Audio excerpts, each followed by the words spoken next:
Good evening, everybody. Good evening, Joe, and good evening, Darwin. Evening, Evening, boys. boys.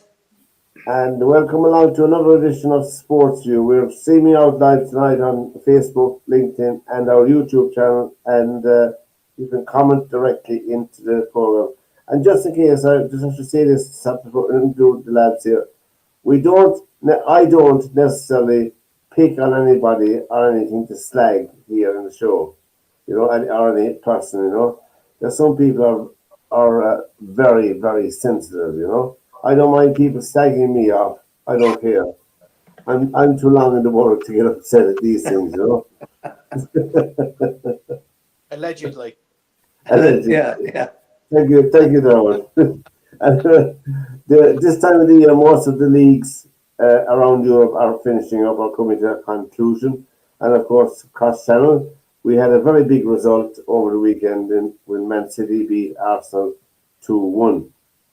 And I see on the headlines today, Konate is considering whether he'd sign on for a long-term contract with Liverpool.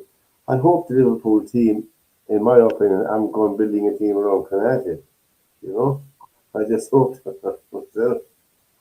I'd have to say I'm a bit surprised at that myself, Yeah, just because he's made so many mistakes, and he doesn't look like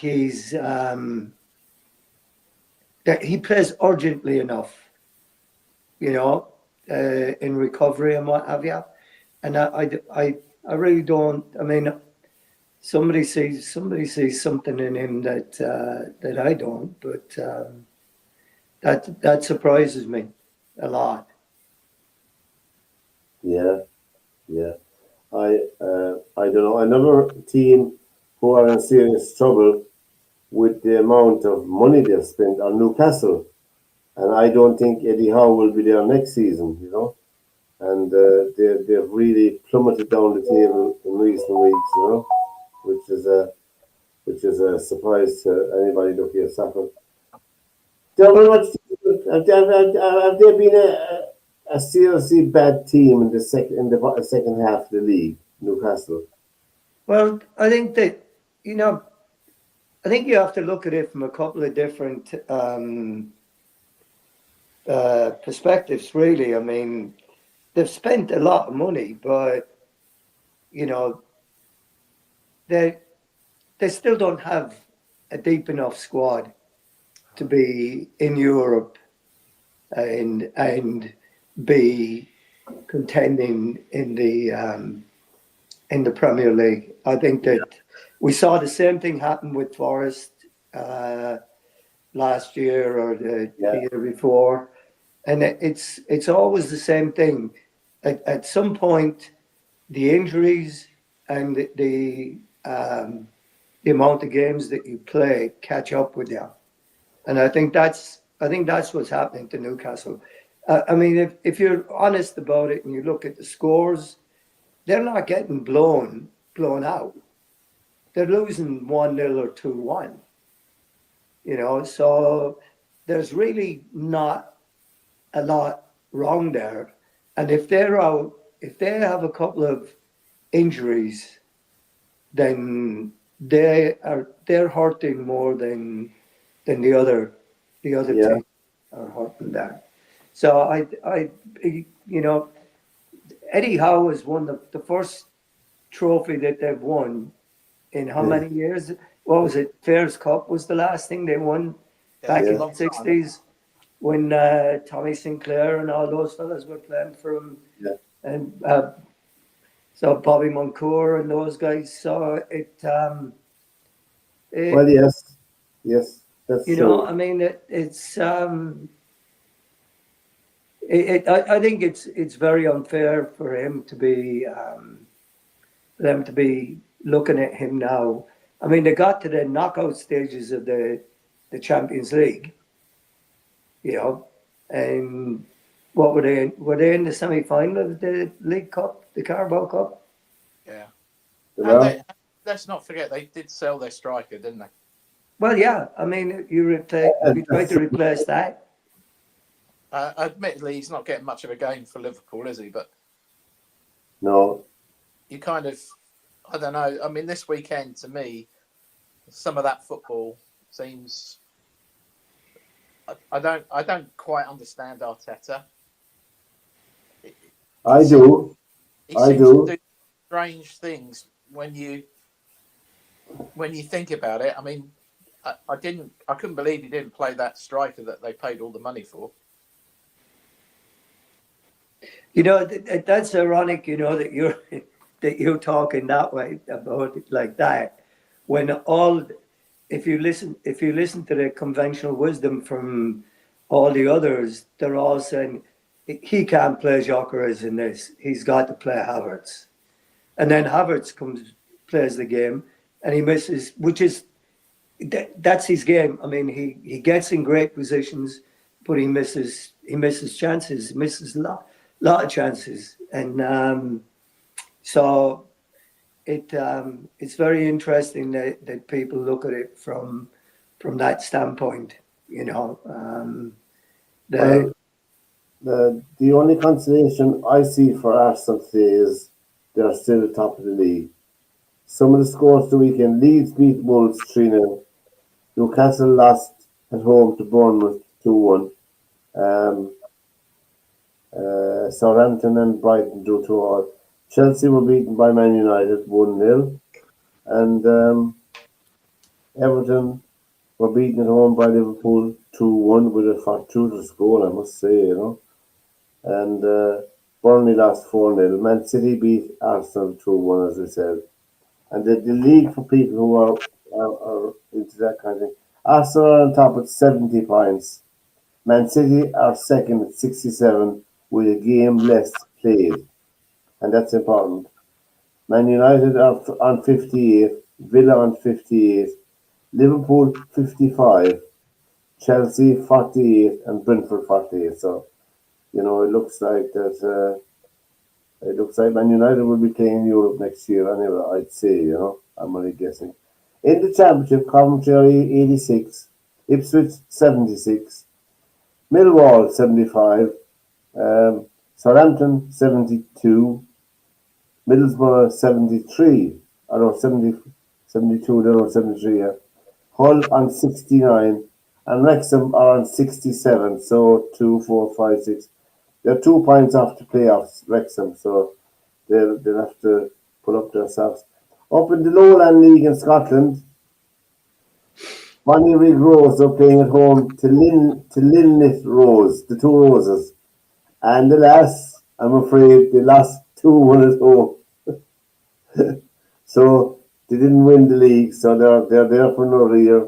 And I know can we have the heartache of following them for another year? But anyway, the Band of the Roses, Linlith Rose, they won 2-1, and they won the Lowland League, so they're going up to the Division 2 proper in Scotland, yeah.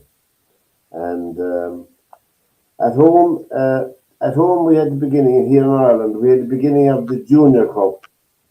Fairview Rangers, as you know, Jordan, holders of the Junior Cup, and 327 teams started off in the FAI Junior Cup.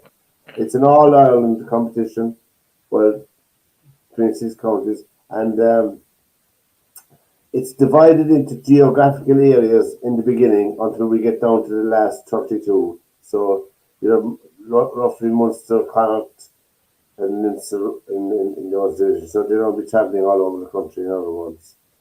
But this is Fairview Rangers' victory against Ashling and Academy.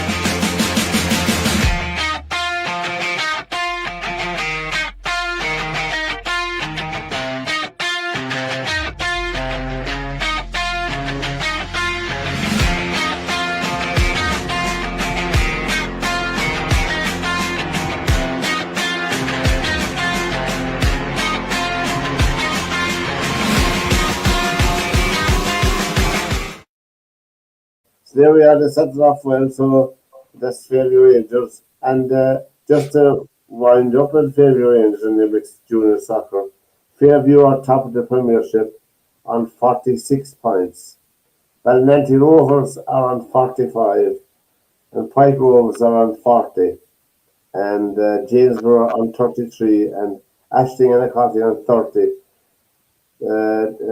Fairview have 17 matches played, and Ballinanty have 18, and Pike have 18. So they're on course to win the league, which is a good. And I was looking down the other leagues as well, and their youth team are doing well as well. So looks like a good year for Fairview Rangers again. Now we're looking back at last week. Atletico Madrid came out on top against who were they playing? Barcelona, wasn't it?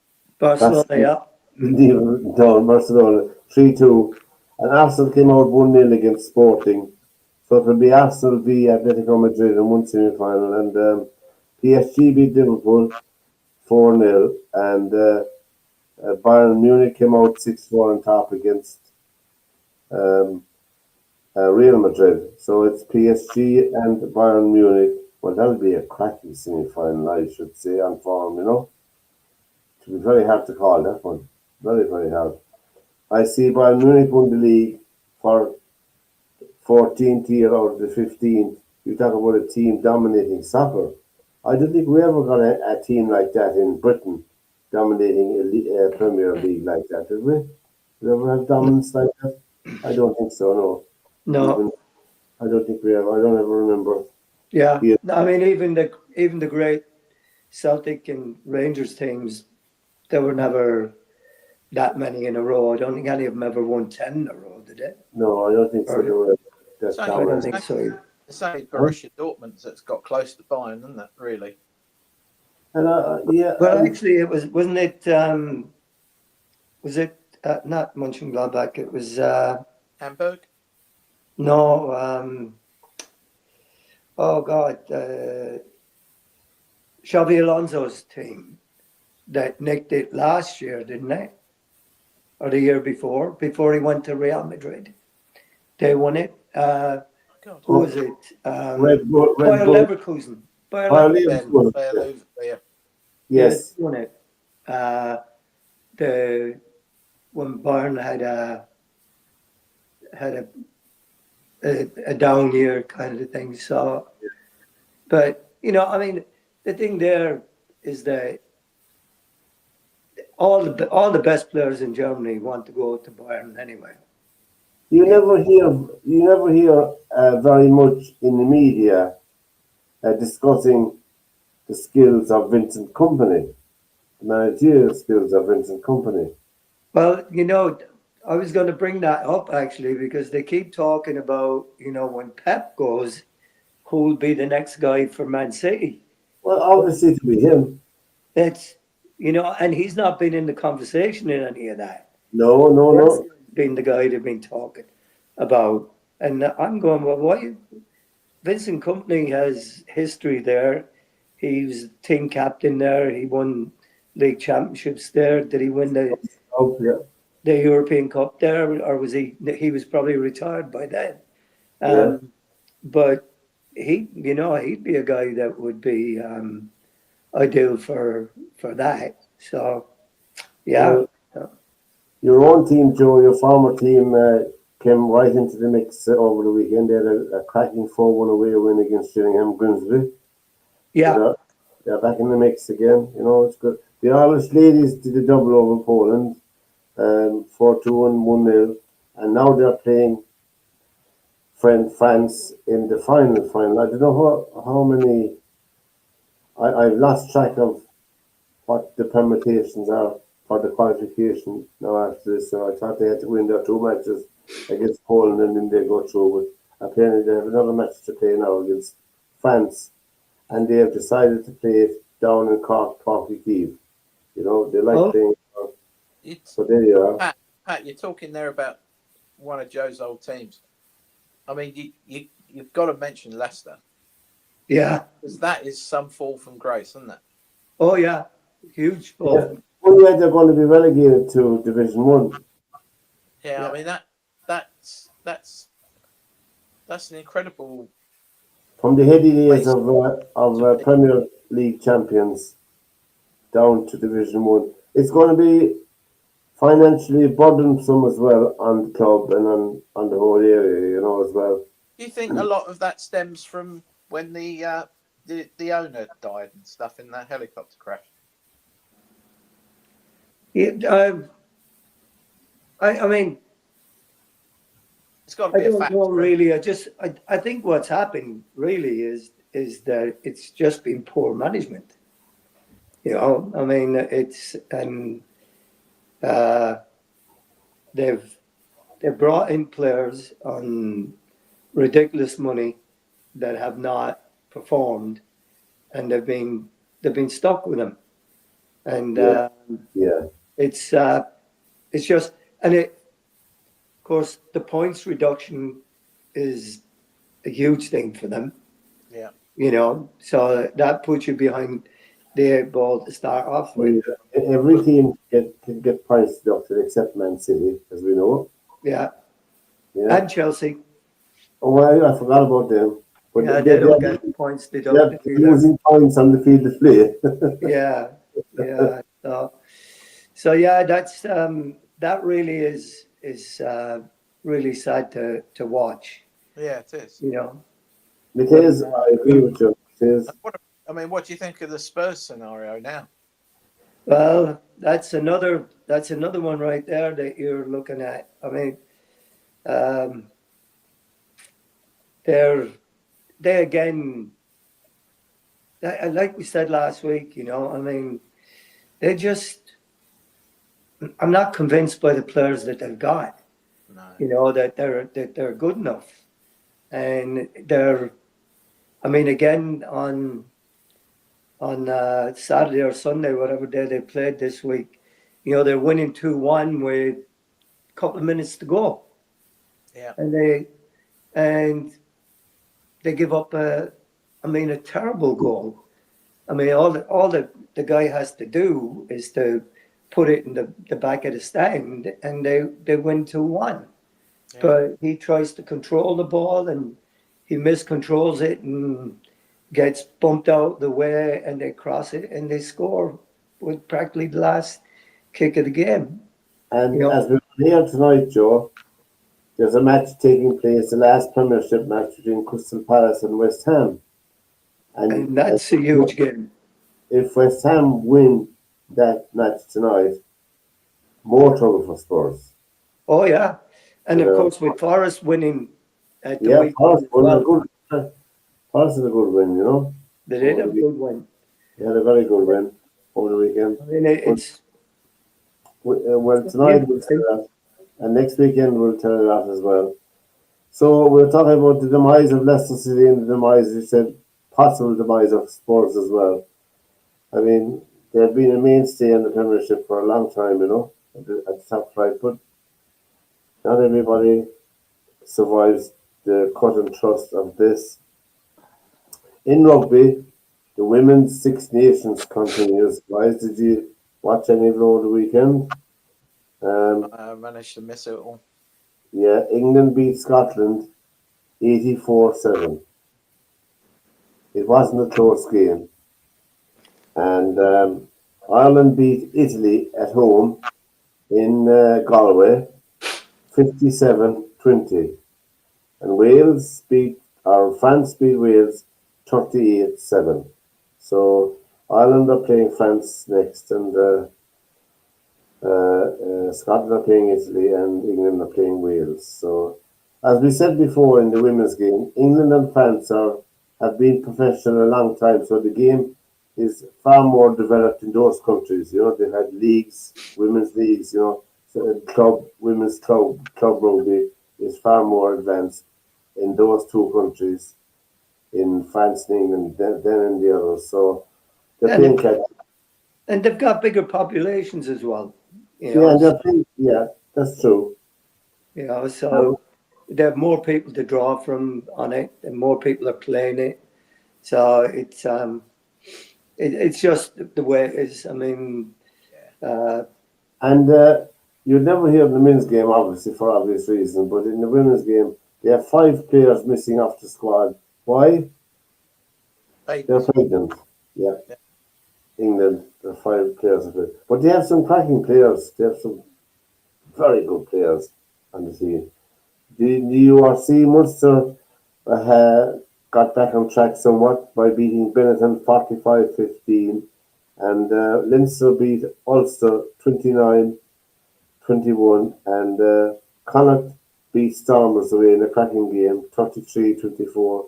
They were down 24-23 with something like 11 minutes left, and they're in 3 tries.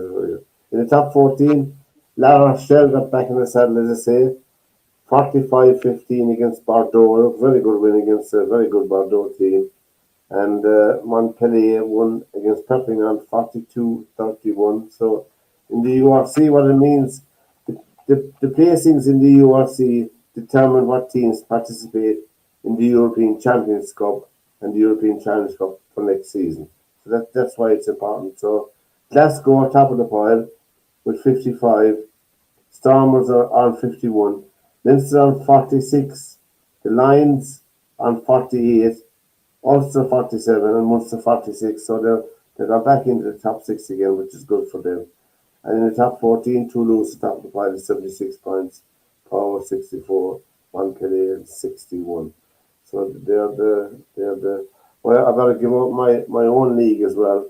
Apologies to all the Clare junior soccer players who tune into this program now and again. The Newmarket Celtic are top with 35 points. Avenue United are 31. Bridge United 30. Tulla on 28. And poor Shannon Town on 13 points. So they're not going well. The last time they won the league, my son was playing with them. So there you go now. So last time Shannon Town won the league. I'm not saying. The old block. So he better come out of retirement then. Not a chance of it now. That. Oh yeah, I mentioned in junior soccer, Joe Emery. Well, he's younger. He's 45 years young. Aidan Ryan. He began his junior soccer career in the 1981 season with Pike Rovers. He is now playing with Atlanta Villa, and they beat Atlanta Villa C team. They beat Maras over the weekend, and he scored. But the reason I'm mentioning his name, Aidan Ryan, is because he scored every year. 20, 28, 20, what's it, I think he's 28 years playing or something like that. And he played every year. He played junior soccer. He has scored for each team he played with. So there you go. Well done, Aidan, and stay forever young. Stay forever young. And we get up with you sometime. So that's Aidan Ryan. Shout out to Aidan Ryan. In golf over the weekend, gosh, Matt Fitzpatrick won the RBC Heritage. His mum and dad were at the competition. He won in a playoff against Scotty Scheffler. They both finished at minus 18. And Fitzpatrick shot a 65, 63, a 68, and a 70. And he won $3.6 million. So nice weekend for him. And saved him to buy a steak after that. Shane Lowry was playing in that competition as well, but he finished down the field at minus 6. 70, 69, 67, and 72. Not too bad. In the ladies' tour, the Johannesburg Open was won by the French girl Latisne at minus 19. In the live golf, John Ram came out on top in Mexico at minus 21. 65, 67, 67, and 64. Have some scoring. And in the ladies LPGA in the LA Championship, Hannah Green. We spoke about this is her 4th or 5th win this year. Hannah Green, minus 17 in the playoffs. She won 67, 69, 67, and 68. She won $712,500, which is a lot of money, which is big money coming into the ladies game, which is nice to see as well. But she's in cracking form for the first major of the ladies tournament is on next weekend, the Chevron Classic. So she's in good form for it. I'm not saying she'll win it, but she's in a good place to win it. In tennis, in the Barcelona Open, Anthony Fees beat Anton Rublev and 6-2, 7-6. And Ben Shelton won in the BMW Open. He beat Caboli from Italy 6-2, 7-5. And in the WTA, Rebecca won from Moscova 7-5, 6-1. So that's the thing. The World Snooker Championship has begun for people who may have missed it. And tomorrow will be the first step for Ronnie O'Sullivan. He's taking to win his 8th world title. Nobody has won 8 world championships, so we'll see how he'll fare out tomorrow. We'll all know tomorrow whether he's up for it or not, you know. I think if he's well shaved, well groomed, nicely dressed in a white shirt, I think he'll win. If he's dressed in black, unshaved, he won't win. I've looked at that over the years. That's my psychology of it. Have you seen the draw for the snooker? So like the man said about his marriage, my marriage is psychological. There's one psycho in it and one logical person in it. That draw, if Ronnie wins tomorrow, and Higgins wins tomorrow, they play each other in the second round. Well, Higgins won today. Oh, right, okay. So he's through. If Ronnie wins, they play each other in the next round. But it'll be a tough match. Cool, yeah, will it ever? The champion Zhao Xingtang beat Highfield 10-7, and Mark Allen, Mark Williams, and Barry Hawkins are all through. Ali Carter was beaten by John Higgins 10-7 this evening. Or there will go. And I'm going to say the Seniors Golf PGA was on over the weekend, and Paulie Harrington was participating, and he didn't win it. It was won by Stuart Sink, won it. Yep. Minus 19, 69, 67, 70, and 63. Paulie Harrington finished on minus 7, and he had 3 rounds in the 70s, and that wouldn't be good enough, no matter what age you are, if they aren't, you know. They just getting back to soccer. We'll get back to soccer and say the European Cup is down to the last 4 between Bayern Munich, PSG, and Atletico Madrid and Arsenal. Will Arsenal get into the European Cup final? I'm going to say no. I think it's going to be really interesting. It's a tough one because their running for the Premier League is not really that difficult. No, they've got a lot of teams down. Man City, only Bournemouth, and I think Newcastle is the only. Do they have Crystal Palace in there as well? I think they have got Palace, yeah. Yeah, but City have got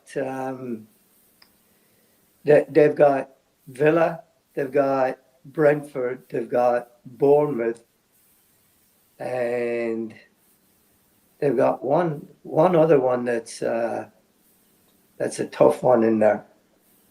Trying to think who it is. Or it might be Everton actually that they have, but it's I don't know. You know, I just get a feeling sometimes when you get into the later stages of the European Cup, Champions League, you tend to lose focus on the other things. Yeah.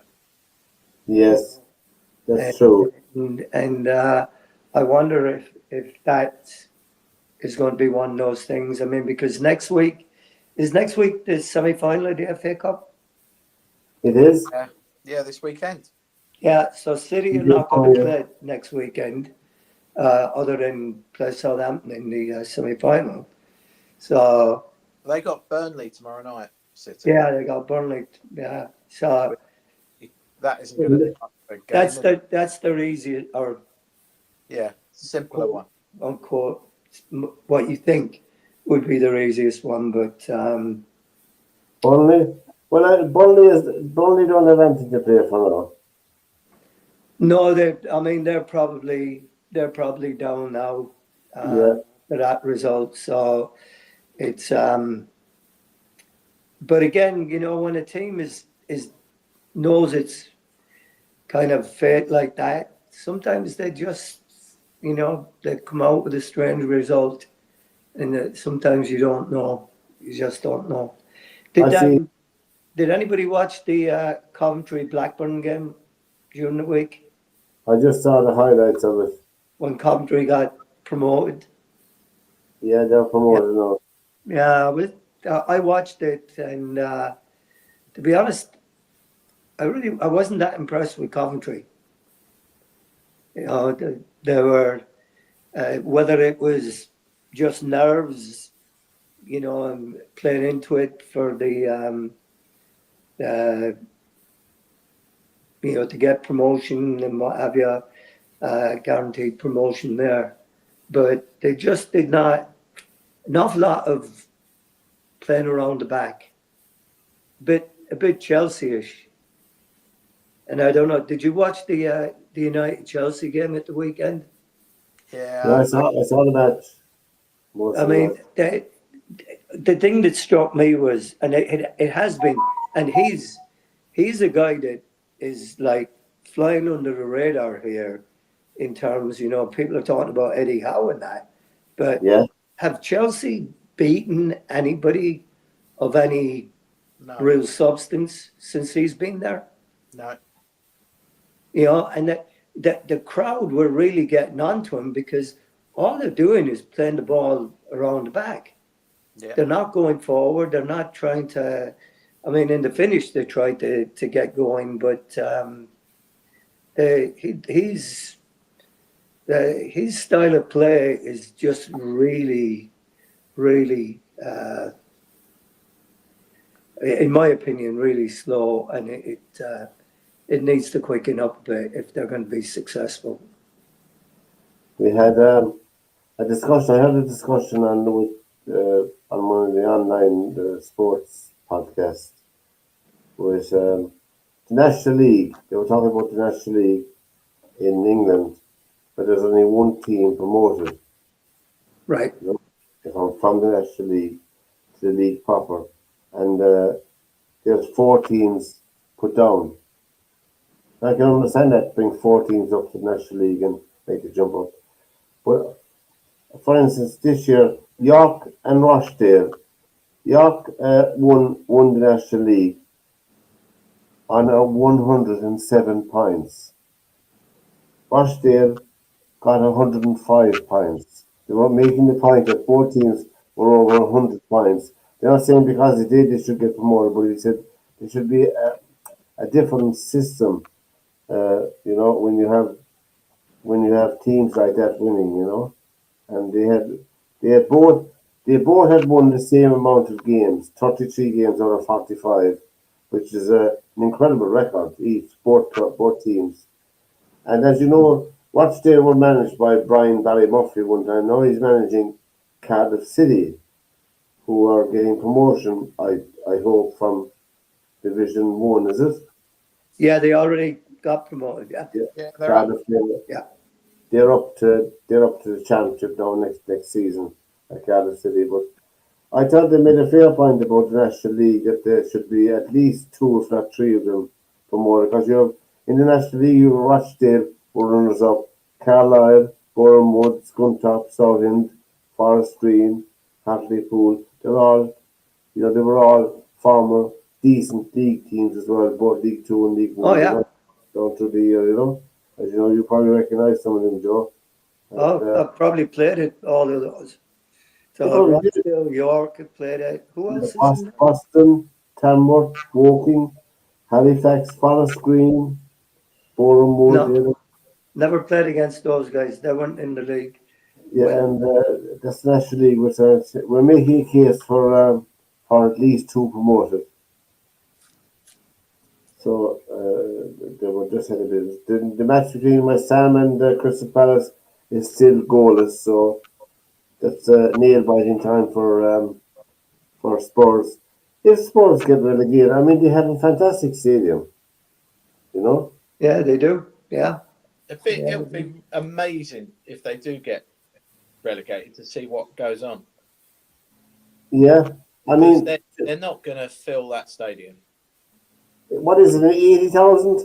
Yeah, You don't want to get 80,000 at championship matches, will you? Or the Millwall might fill it. but yeah, I mean, the thing is, Spurs have got fanatical fans. They've always been well supported. You know, there's no doubt about that. It's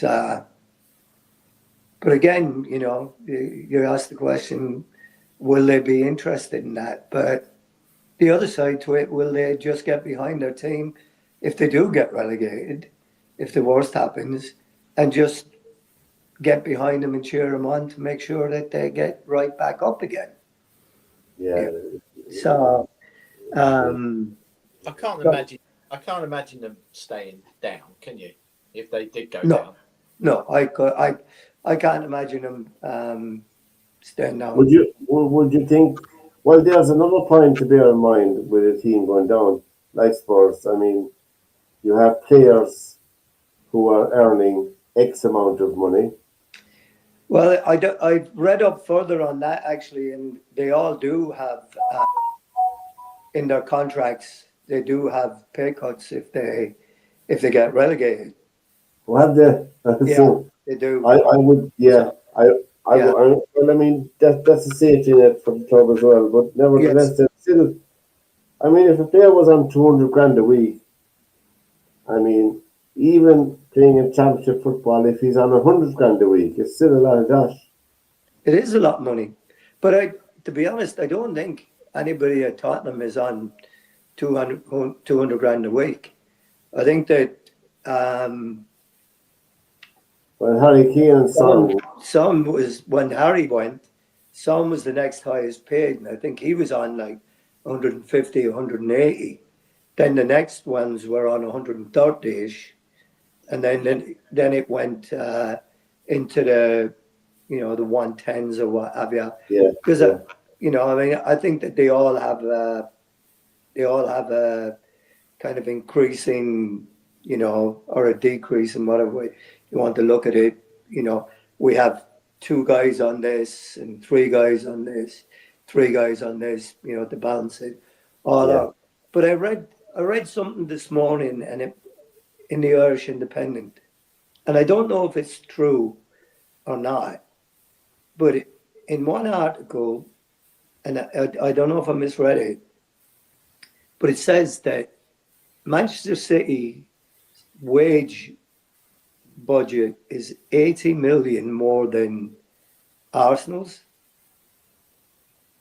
Jeez, that sounds that I sounds mean, astonishing.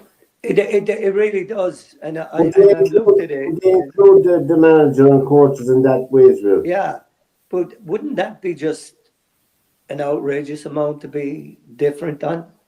Not when they come to Man City. I know there was a stat last year came out with when City. I think City played someone in the cup, and it was like a second division team or something in the cup, and they were saying that their I think it was their monthly wage bill for the whole of the club, including all the normal staff and the upkeep of the pitch and turning the lights on and everything else, was more than that second division club's budget for the year was their 1 month. They're out there for the month. What's the budget for the team they were playing? Yeah, it was. When you sit there and you kind of go that little football club that they're playing in the cup would live a year off their monthly salary. Theatres. Well, that's not surprising. No, Dublin, this is an all golf lovers. I found this online, and It's nothing to do with Tiger Woods again, is it? no. I was asked. The reason I mentioned the top of the ball, I was asked to play it again tonight, and I don't think I will. My But family wasn't rich; they were poor. I feel sorry for rich kids now. I really do, because they're never going to have the opportunity I had. Because I knew tough things, And I had a tough day all my life. And I can handle tough things. They can't. And every day that I progressed was a joy to me. And I recognized it every day. I had to practice and play all the time. As I told you before, my swing wasn't the best in the world, and I know it. I knew it wasn't, and I thought, well, the only way I can win is just to outwork these fellas. So they might work 2 hours a day, and I'd work 8. So then, after I won a couple of tournaments, I noticed these fellas were practicing longer, and I don't know why that was, but they had to stay with me. And if it had been 12 hours during the day, I would have been out there 12 hours because I enjoyed it. Bobby Cruikshank, Walter Hagen, and Tommy Armour called me on the telephone and said that you can't complete your career unless you go to Scotland and compete in the British Open. And I thanked them and still had no inclination to go over there at all. Anyway, I won the Masters and I won the Open that year, and I sent my entry in to the British Open. The PGA was in conflict with the British Open, and I'd played in the PGA several times. So I thought, well, these fellows have asked me to do this. I think I'll oblige them. So I went over there. And luckily enough, I had a good turn and won the tournament. And I'm delighted that I did. I left here with $75 in my pocket, and I went with Ralph Hutchison, Jack Rout.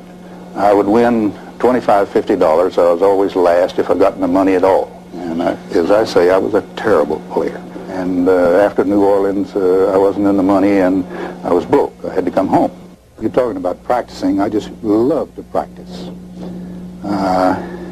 Hit all kinds of shots around the green,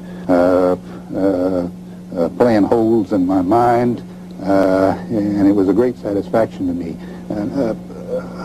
Not for winning a tournament or anything like that. I got great satisfaction each and every day.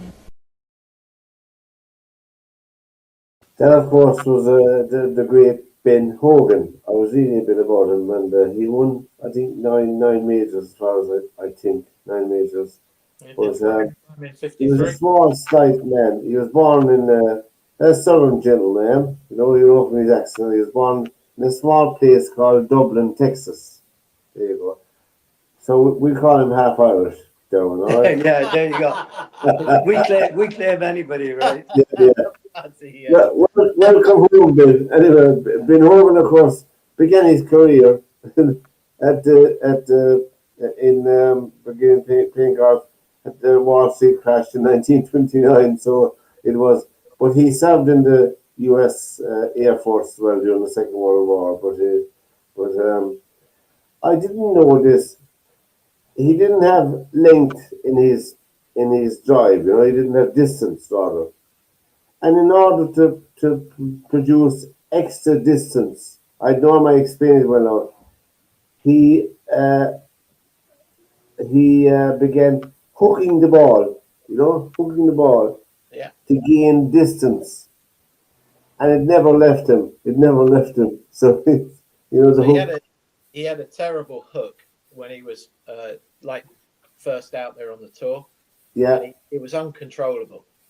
And like he's saying in that excerpt that you showed there, he spent hours and hours and hours practicing, but he also worked on a way of getting rid of the hook. And if you look at the swing sequences there, his left hand is really strong in a strong hooking position. yeah, But then you watch him go through the ball, he's always holding off his wrist. And he called it this part of the wrist where in his left wrist it was pronated. And that was the way he stopped his wrist flicking it. yeah, yeah, And he had that movement. And that movement now is that swing you saw there with the driver.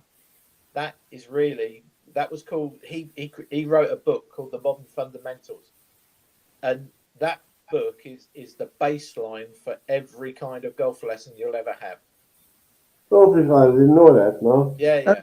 So he wrote the Modern Fundamentals, and basically every book you've ever read, whether that's from Jack Nicklaus or David Ledbetter or whoever, that basically is another version of the Modern Fundamentals.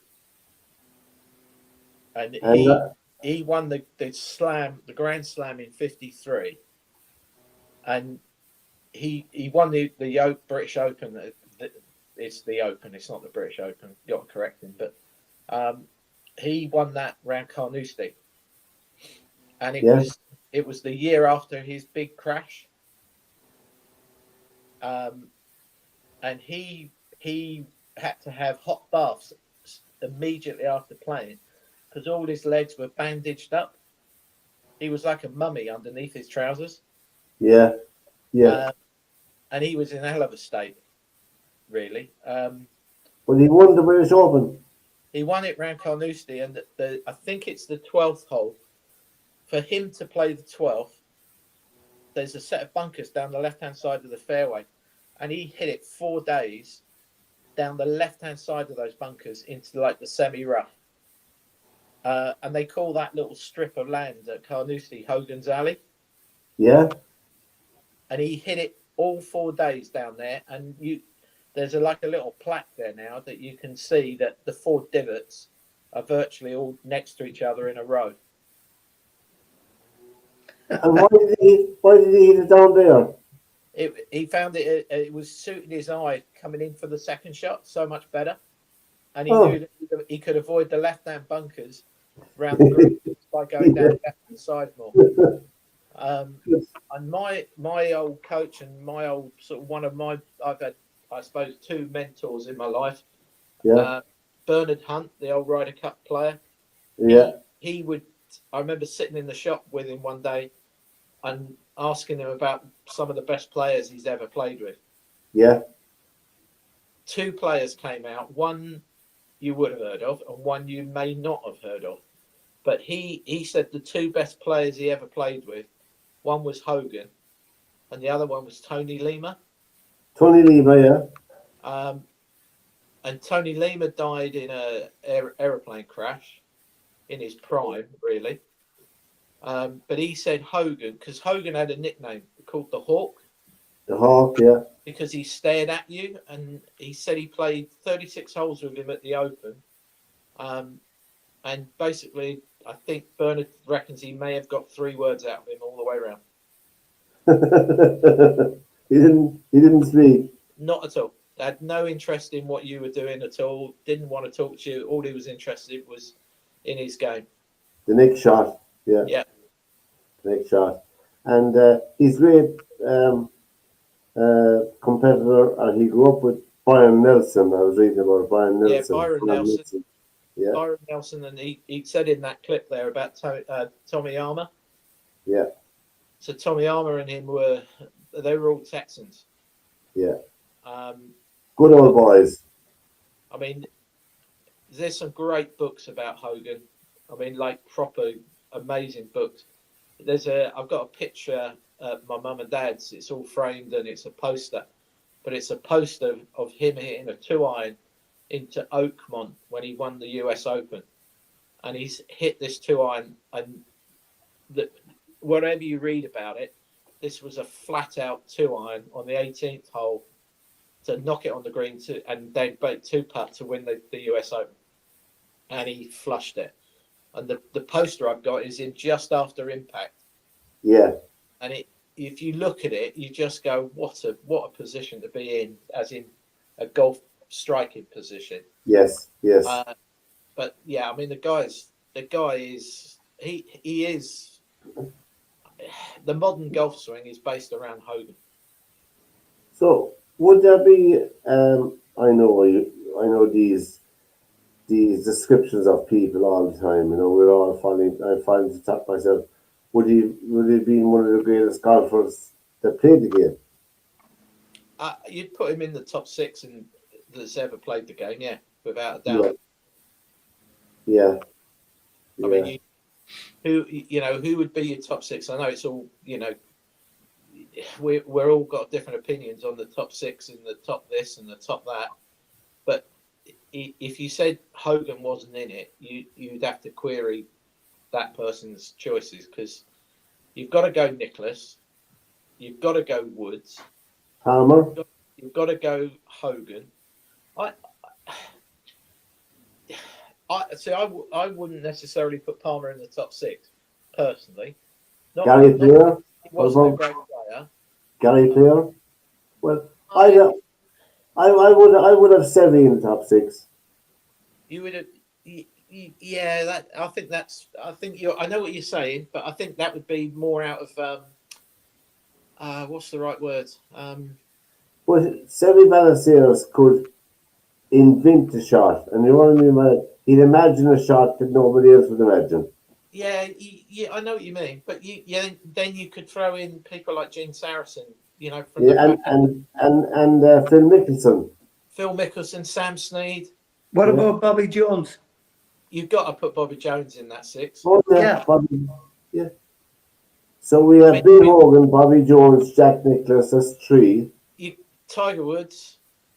Yeah, Tiger Woods. Let's not forget Tiger Woods. I wonder when Tiger Woods will show up. Should be any minute now.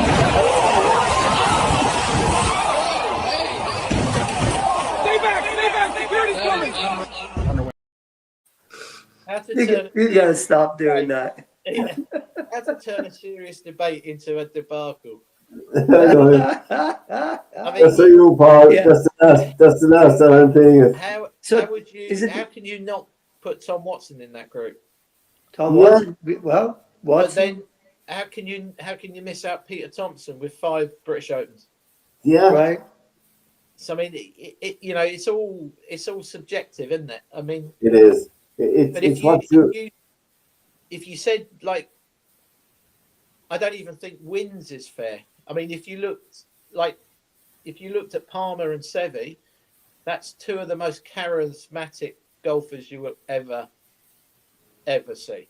Yeah, And Palmer was at the right time for TV.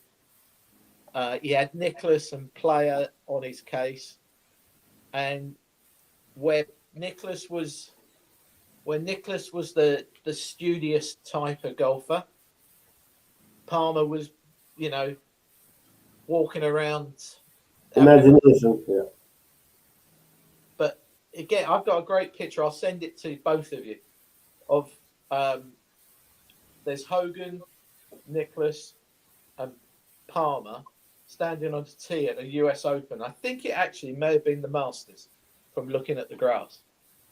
But they're all smoking. yeah, And if you look at them, you kind of go, well, there's 2 roughy-tufty looking blokes in that 3-ball, and one who doesn't look that tough. But the one who doesn't look the tough is probably the person who will never be overtaken for majors, as in Nicholas. yeah. I mean, Nicholas's record is really bizarre because he's got 18 majors, Yes, which I don't think anybody's ever going to get close to. I don't think so. But then when you look at the amount of times he came second in the majors, Yeah, shot, I mean, it's something ridiculous, like 20 times or something. yeah. He could have won 38 majors. Yeah. I mean, it's like really odd. I mean, Joe saying about Bobby Jones. Bobby Jones was quoted of playing that he didn't play with Nicholas. Nicholas was way after Bobby Jones's time. But at the Masters, they asked Bobby Jones one day about Jack Nicklaus, and he turned around and said, "No, this is Bobby Jones," who turned around and said he plays a game that I'm unfamiliar with because of how far he hit it. Yeah. Because Nicholas came out and literally knocked it 40 yards past Palmer. And Palmer was like the golden boy of American golf. Right. Was Palmer a long hitter, Dublin? He always had the reputation of hitting it far enough. I wouldn't say he was long.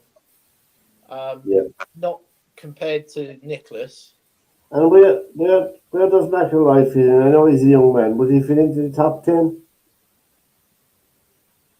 I'd say he's in the top 10, but when you start, narrowing it down to saying the top 5 and the top 3, Yeah, yeah. now it gets really, to me, it gets really difficult. So it'd be It like does. go the top 3 players that ever played football. Yeah.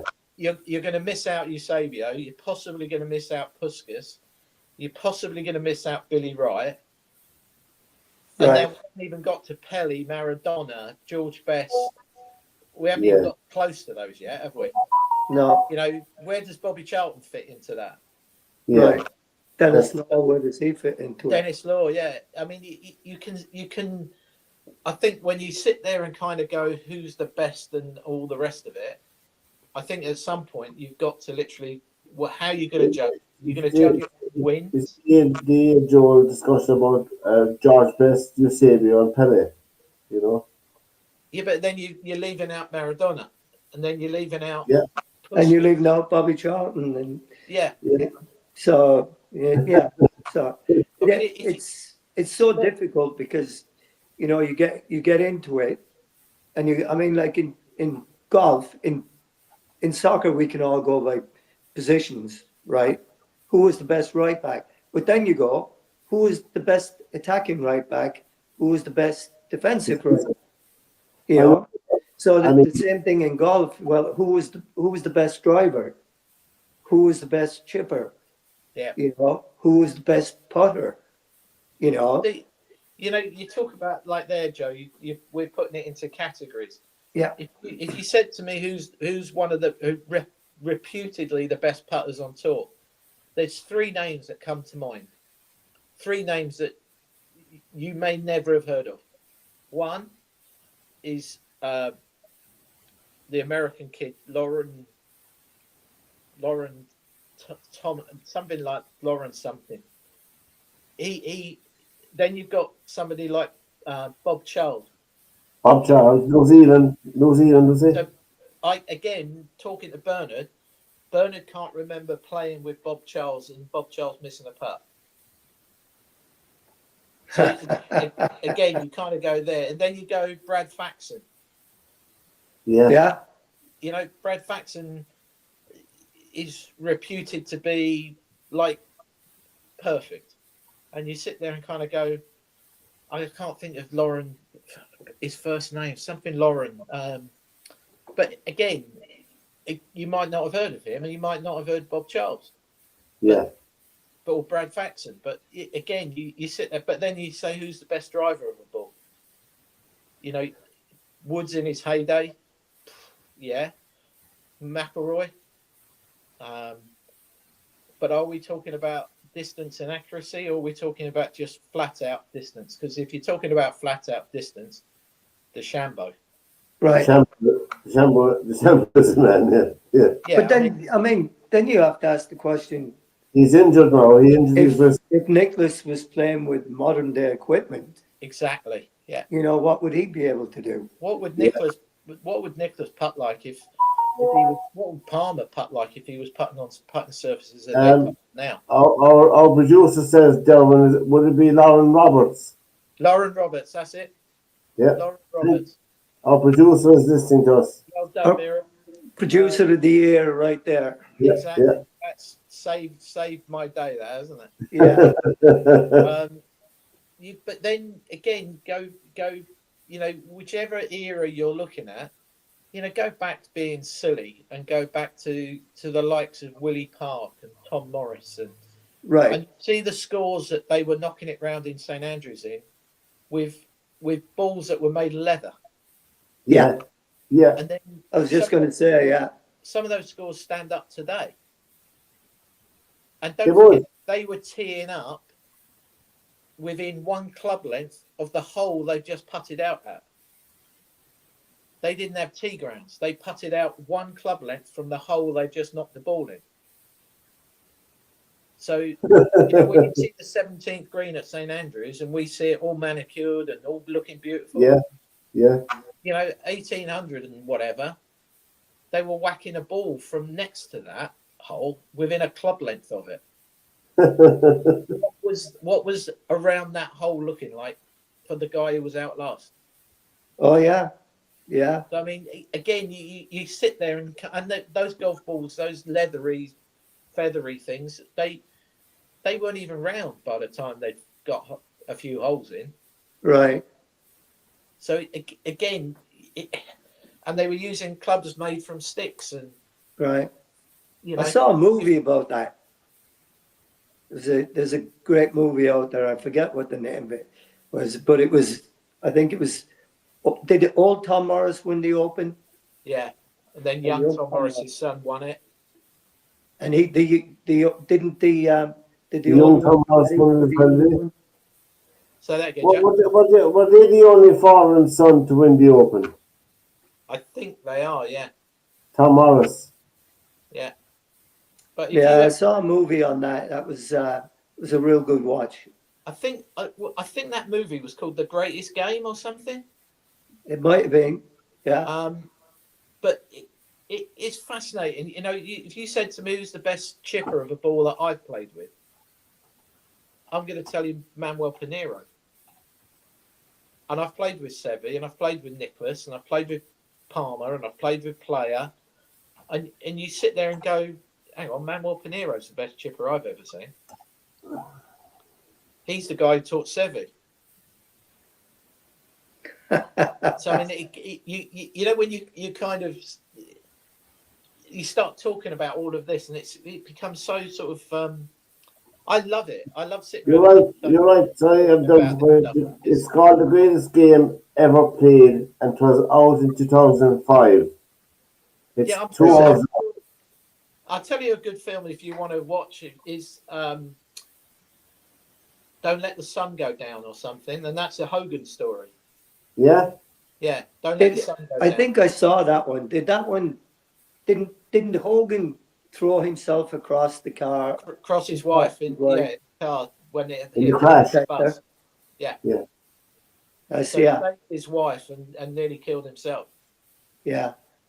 But I mean, it's I find all that kind of conversation so interesting because whichever era you go to, you know, who made the Masters? Not Bobby Jones, not Mackenzie who designed the golf course, not Clifford Roberts, the chairman of Augusta. The person who made the Masters what the Masters is and created all the mystique is Gene Saracen. Yeah, and the Ben Hogan movie, Joe, is Follow the Sun. Follow the sun. That's it. That's our producers on the ball tonight. Yeah, she is indeed. You know, Saracen holds his second shot at 15 with a full 3-wood. Yeah. And you know, how again we're talking about greatest players. How do you keep Bobby Locke out of it? Oh, Bobby Locke, I forgot about him. You know, he wins the Open at Portrush in conditions that people say that you could barely stand up in. Win. And you know, he killed the golf course. I mean, there's a hole named after him at Portrush. And again, so whichever way you look at it, you could reel off so many different names. You know, we're talking about out loud here about players, but we're really talking about Gary Player. Yeah. And if you think about Gary Player, you know, he got there through just sheer determination. Guts. It wasn't necessarily skillful. It wasn't a Nicholas. He wasn't a Palmer. But he came in, you know, that was the big three was Nicholas, Palmer and Player. Yeah. And they were all managed by Mark McCormack, who created IMG. Right. They come along at the same time as Colour TV.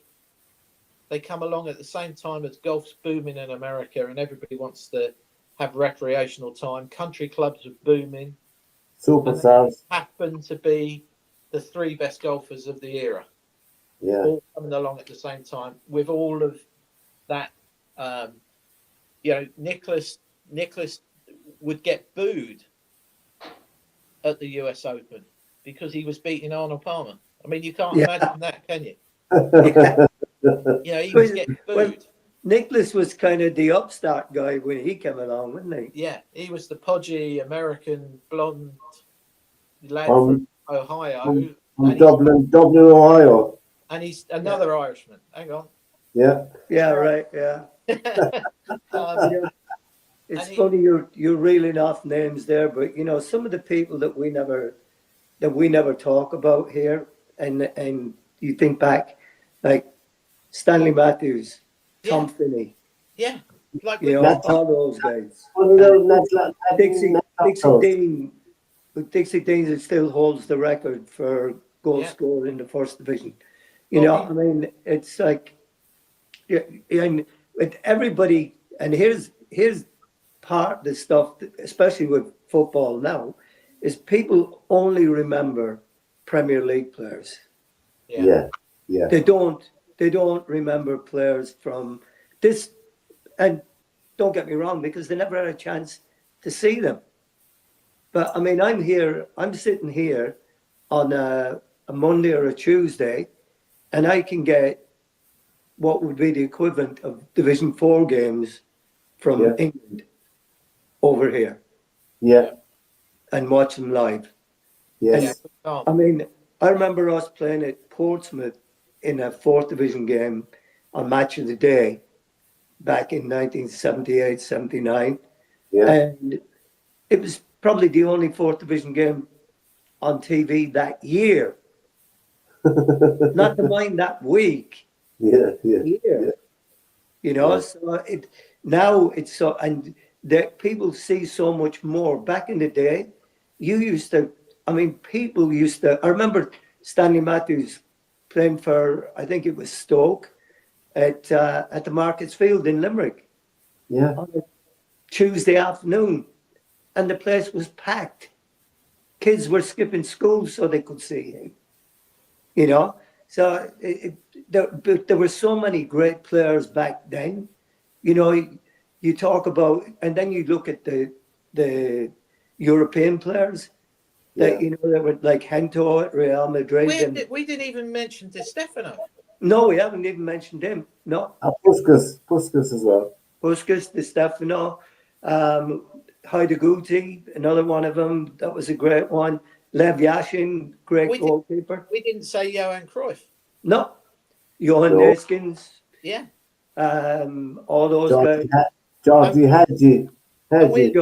Georgie Hadji. Italian. Yeah. Yeah, we met a Romanian. Jules Fontaine, the guy that was the leading goal scorer at the World Cup Yes. For so long. Baggio, was it? Roberto Baggio. Yeah. Romario. And we've said Pele, but we haven't said Roberto Carlos. No. And you haven't talked about Garrincha. Yeah. No. So I mean, Yeah. we sit here, and you kind of go, "Wow." Yeah. I'm sitting here thinking to myself, "Wow, yeah, there are hundreds, isn't there?" Yeah. I mean, that top six, but there's 100 in the top six, isn't there? Yeah. So how do you come out with a top 5 of all time? Our top 11 team. Which is what Or we're saying about top 11, in a team. What We haven't even talked about Pirlo or Maldini or Baresi or any of those guys. Dino Zoff. Yeah, Well, Dino's off another one. If you go goalkeepers, Gordon Banks, Dino Zoff, Stepmeyer. Yeah. So, Then go with Schmeichel. Lev Yashin was the Russian. He was very good. So again, Yashin, yeah. how do you? I mean, to me, how do you judge golfers? Is it through majors? Is it through money? Because if it's money, you're probably thinking Mickelson. Right. Yeah. If you could be pulling Mickelson into that hat, or you could be pulling someone like what's his name, Mark McNulty. Yeah, Mark McNulty was from South Africa, wasn't he? Oh, I can't think now. David Frost. Yeah, I mean Ernie Els. Yeah, Nick Price. We haven't said else, Nick Price. And the else is And still you know playing. what we haven't said? Baldo, Yeah, we haven't talked about Faldo. No. Sandy Lyle. I mean, Yeah. who started Bernard Langer? Who Yeah. started the European Revolution? Is it Langer or Lyle? They're still playing I the mean, weekend. Lyle is the first non-American, or not non-American, first Brit or European to win the Masters. Yes. And then you've got Langer behind that. You haven't even talked about Tony Jacklin. Yeah, exactly. I mean, again, so Was it Yeah. Mark Powell you were thinking of? Mark, Powell? no. No. Oh, Tiger Woods' his mate. Always looked after him when he first went out on tour. Oh, God, I can't think of his name. He won the Masters and stuff like Mark that. O'Meara. Oh, Mark Mark O'Meara. O'Meara. Mark O'Meara. Thank you, Mary. Oh, Mary's on fire, isn't she? She is, yeah. It's She's because on she's younger than us, isn't she? She is, yeah. Her brain's And, not gone. Yeah, no. Who did no, Mary come up with? Mark O'Meara. Mark Mark O'Meara. O'Meara, yeah. We call him Mark O'Mara in Ireland. What about Chichi Rodriguez? Chichi Rodriguez. yeah. Yeah. Hey, you're forgetting one man. I love watching him. And Lee Trevino. Lee Trevino. Yeah. Yeah, Trevino. Now, there's a guy who had some talent. Yeah, Oh, yeah. really. Oh, Amazing. I mean, he hated the Masters. did And he? if you'd said to any golf pro whose game was built to win round Augusta, you would have said Trevino. And he never won it. He'd never wanted to go. He hated it because he was Mexican. He always felt they were looking down his nose at him Yeah. in the clubhouse. Yeah. And, you know, don't forget he was probably playing in the Masters, and there was still some segregation going on down Oh, south. yeah, probably. Yeah. Yeah. And you know, he would have been seen as a Mexican. You shouldn't be in the clubhouse. You should be out doing the gardening or something. Yeah. And did he So, do I mean, it again? He hated Augusta. He didn't ever really wanted to. He once in his book said that he'd been playing with Nicholas about 2 weeks before Augusta, and Nicholas said, "Oh, I'll see you at Augusta then." And he said, "Oh no, I'm not going. I don't like the place. I don't enjoy it. I don't feel comfortable there. All the rest of it." And Nicholas talked him in. Said, "You're one of the best players in the world. You've got to be in the Masters." And he talked him into playing. How about that? He Yeah. wasn't going to go. He was going to send his invite back, say thanks, but no thanks. Gosh, too. Yeah, And he was such an exciting golfer to watch. Oh, yeah. I watched him about 2 years ago at Doral in Miami. I watched him do a clinic. Yeah. And it was one of the best clinics. He was supposed to do it for about an hour and 10, hour and 15 minutes. Sort of nearly 3 hours later, and none of us wanted to stop. It was the organisers were like, "Okay, Lee, that's great." And he was like, no, let me show you this idea. And he just kept on going. And we weren't allowed to film it or anything like that. Yeah. And when you sit there and kind of, like, I was hanging off every word, really. Right. But it was fascinating. I was right in the front, and he was just brilliant. He was telling jokes while he was hitting shots. He told a great story that he played with Nicholas one day. Yeah. In some tournament, and as they step off the first tee, having hit their tee shots, Nicholas turns around to Lee Trevino and says, "Lee, no talking today. I don't want to talk. I just want to concentrate on my golf." And Trevino turns around and says, "I didn't want you to talk anyway. I want you just to listen." Isn't that a great story? I read a good one about him. They were talking to him about pressure, you know, and you know, did you feel pressure when you were on the golf course, when you were putting or anything like that? And he said, "Let me tell you what pressure is." He says, "Pressure is when you're a little Mexican kid and you're a caddy, right?" He said, "and you're at the club and you're betting with members on the putting green, and they're putting with their with their putters, and you're putting with a beer bottle, and you're playing for $5 that you don't have.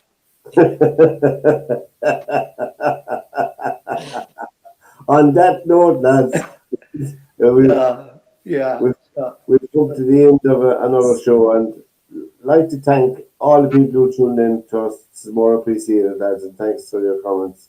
And thanks to Joe and Derwin and Mary. Well done. Thanks for your help behind the scenes as usual. And I promise I won't play that black van anymore. We're done with it. It's gone into the garage for the next few weeks. In the workshop. Good luck, lads. Have a good week. Have a good week. Take care, Okay, lads. boys. See you next week.